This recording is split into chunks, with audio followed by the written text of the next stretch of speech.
What's going on, everybody? It's some idiot with a wrench. My name's Dalton. Today, I've got a bit of a rant for you.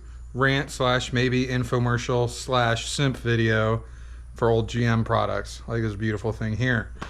And it stems from some issues that I'm having with my 65 Galaxy and trying to get the brakes taken care of on it. So, quick aside, I've had this car for almost a year now. It's finally getting to the point where it's almost ready to start moving around under its own power, except the brakes don't work. And instead of devoting any sort of brain power to figuring out what's actually wrong with that system, I just fire in the part cannon at it. Because honestly, this thing is going to end up being, it was supposed to be a quick flip. It's turned out to not be that at all. And I don't want to sell a car to somebody with a safety issue that's going to end their life, basically. So, all new brake, everything. New drums, new shoes, new hardware, new wheel cylinders, the whole nine, everything except for the hard lines that are already in the car because they look pretty good. Soft lines included, front and back.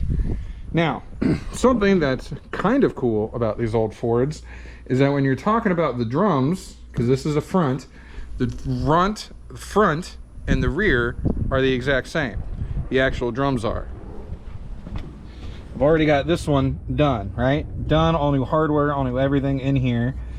And this is the exact same size and bolt pattern as the fronts are, okay? So the drums are designed to work on the front or rear. The only difference is the rears have got that axle hub thing that pokes through the center that's got your wheel bolt, the thing that fucking lug nuts go onto. You know what I'm talking about. In the front, there's this hub that's on them, right? This drum is the exact same as the ones on the back. Now, you would think, oh, wow, dude, some idiot, you really are dumb. That sounds great. It sounds like a point in Ford's favor. Here's where it gets really fucking frustrating. This hub is attached to this drum in some special press fit way, this technique where the actual metal where this thing meets, it's not just pressed in there, although it is pressed, but the metal on the drum has actually got a bit of a curl to it, so it bonds even tighter than a regular press fit.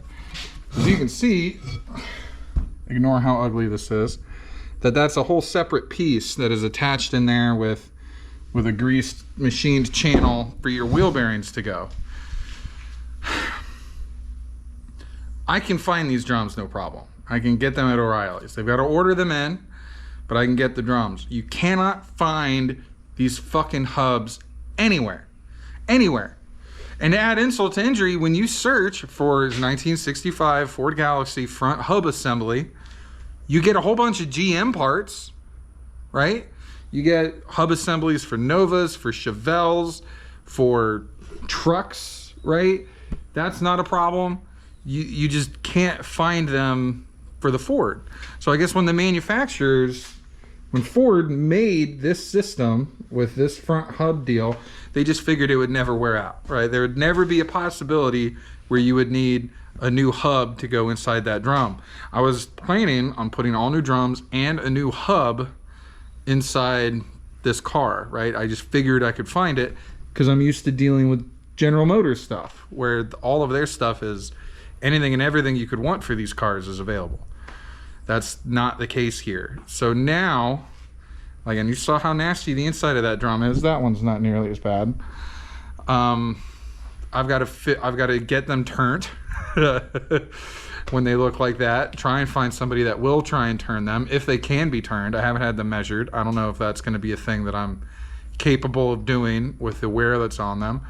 And then just hoping that inner machined surface, where the bearings go, that's just fine, right? Because I'm going to replace the bearings. I've already got the bearings, and they cost a lot more than GM bearings.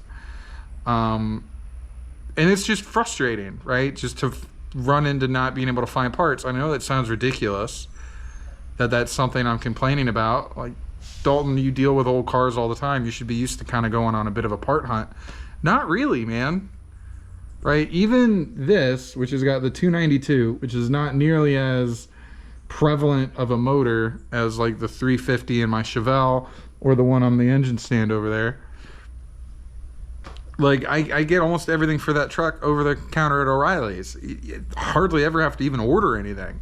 I went and gotten the circular gasket for that exhaust manifold for this truck, which is a pretty specialty part. They just keep it in stock at O'Reilly's, right? That's one of, when you're talking about breaking into classic cars, like if you're somebody a young person who's looking to maybe go down the classics route with your auto enthusiast journey, it's one less thing you have to worry about when you go Team GM, honestly, is your parts availability. They're everywhere. These small block Chevys, right? This isn't even a car motor. This came out of a boat. It is a boat motor.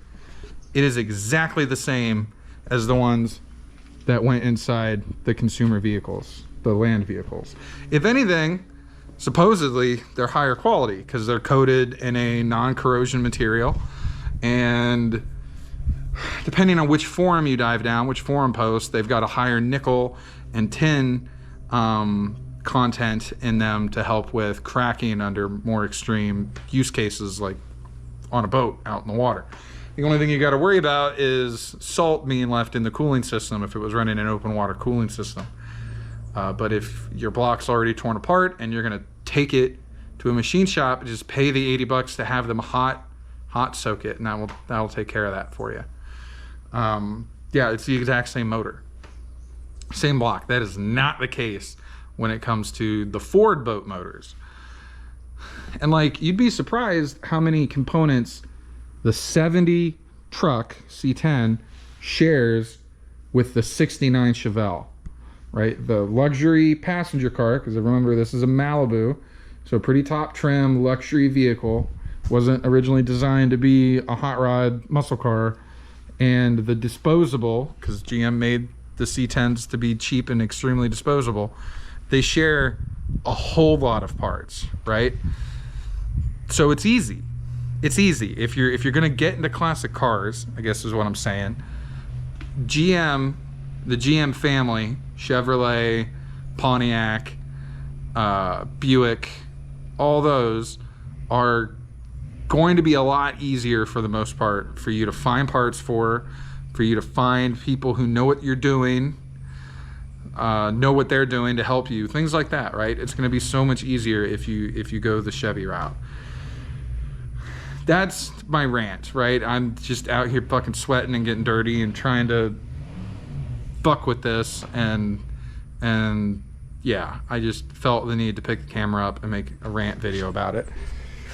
Fuck that hub.